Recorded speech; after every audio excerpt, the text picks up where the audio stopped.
போய் அங்கிட்டு ஐடென்டிஃபை பண்ணி வந்து அதை நடத்துறதுக்கு வந்து உதவி பண்ணிட்டு வரோம். உஷா நிறுவனத்திலே வந்து பார்த்தீங்கன்னா பெண்களோட முன்னேற்றத்துக்காக இலவச தையல் பயிற்சி ட்ரைனிங் கொடுத்து இந்தியா முழுவதும் வந்து பார்த்தீங்கன்னா ஒரு 40,000 பெண்களுக்கு மேலே நம்ம தையல் பயிற்சி இலவசமாக கொடுத்து அவங்களுக்கு தையல் மிஷின் கொடுத்துருக்கோம். அதோட ஒரு பகுதியாக வந்து உஷா நிறுவனம் மூலமாக இந்த பாரம்பரிய விளையாட்டுகளை வந்து ஊக்குவிக்கணும் அப்படின்றதுக்காக கடந்த 3 வருடங்களாக இந்த விளையாட்டு போட்டிகளை வந்து நடத்திட்டு வரோம். அதுபோல் இப்போ தமிழ்நாட்டை பொறுத்த வரைக்கும் பார்த்தீங்கன்னா தமிழ்நாட்டோட பாரம்பரிய விளையாட்டு அப்படின்ற போது பார்த்தீங்கன்னா மலர் கம்பம் அப்படிங்கிற விளையாட்டை வந்து பார்த்தீங்கன்னா ஒரு சிறப்பாக இருக்குது. அது ஏற்கனவே நம்ம நடத்திருக்கோம்.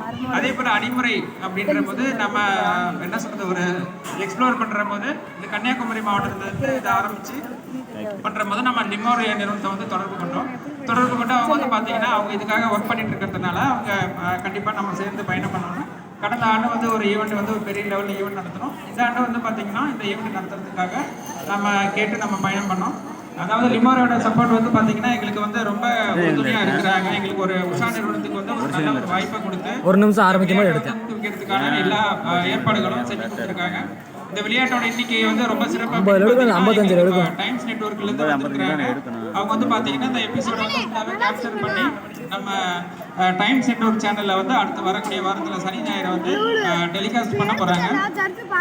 இந்த இனிஷியேட்டிவ் வந்து பார்த்தீங்கன்னா ஒரு விளம்பரத்துக்காக இல்லாமல் நம்ம அந்த கலைக்கு ஒரு அங்கீகாரம் கிடைக்கணும், இந்த கலையை வந்து எல்லா மக்களுக்கும் வந்து ஒரு தெரியணும் அப்படின்றதுக்காக தான் இந்த இனிஷியேட்டிவ் வந்து இன்னைக்கு எடுக்கப்பட்ட வீடியோ வந்து அடுத்த வாரத்தில் வந்து டெலிகாஸ்ட்